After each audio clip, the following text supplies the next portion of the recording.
Dabhoi Bharatiya Janata party સંગઠન દ્વારા સદસ્યતા અભિયાન અંતર્ગત કાર્યશાળા યોજાઈ હતી। ડભોઈ ભાજપ સંગઠન દ્વારા કોમર્સ કોલેજ ખાતે સદસ્યતા અભિયાન 2024 અંતર્ગત કાર્યશાળા યોજવામાં આવી, જેમાં ડભોઈ નગર અને તાલુકાના તમામ વિવિધ મોરચાના હોદ્દેદારો ઉપસ્થિત રહ્યા।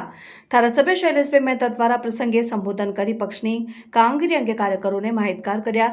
તો કાર્યશાળામાં સદસ્યતા અભિયાન અંગે ઓનલાઈન અને પેપર સભ્ય કેવી રીતે બનાવવા તે માટે વડોદરા જિલ્લા મહામંત્રી ડોક્ટર બીજે બ્રહ્મભટ્ટ દ્વારા માર્ગદર્શન અપાયું હતું। તો આ પ્રસંગે તાલુકા પ્રમુખ દિનેશ પટેલ, મહામંત્રી હિતેશ પટેલ, શહેર પ્રમુખ ડોક્ટર સંદીપ શાહ, મહામંત્રી અમિત સોલંકી, મહામંત્રી વંદન પંડ્યા, શશિકાંતભાઈ પટેલ સહિત ભાજપ કાર્યકરો મોટી સંખ્યામાં હાજર રહ્યા હતા। ભારતીય જનતા પાર્ટી દ્વારા સદસ્યતા અભિયાનની શરૂઆત કરવામાં આવી રહી છે, તેના સંદર્ભમાં કેવી રીતે સદસ્ય બનવાનું, એ ઓનલાઈન હોય કે ફોર્મ ભરીને, એ સમજ આપવા માટે આજે ડભોઈ ખાતે ડભોઈ તાલુકા અને ડભોઈ નગરના તમામ ચૂંટાયેલા પ્રતિનિધિઓ, સંગઠનના પ્રતિનિધિઓ અને આગેવાનો, આ તમામની એક બેઠક કાર્યશાળાના રૂપે અહીંયા આગળ રાખવામાં આવી હતી, જેમાં જિલ્લાના મહામંત્રી ડૉક્ટર બ્રહ્મભટ્ટ સાહેબે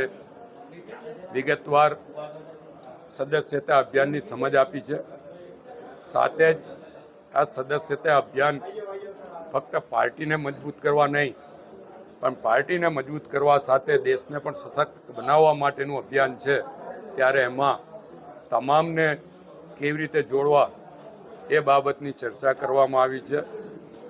એક બૂથ દીઠ ઓછામાં ઓછા 300 પ્રાથમિક સભ્યો અને 3 સક્રિય સભ્યો બને, કારણ કે 100 પ્રાથમિક સભ્ય, 1 સક્રિય સભ્ય બને છે, એટલે દરેક બૂથથી 300 સક્રિય સભ્યો બનાવવાનો ટાર્ગેટ અહીંયા આગળ આગેવાનોને અને કાર્યકરોને આપવામાં આવ્યો છે।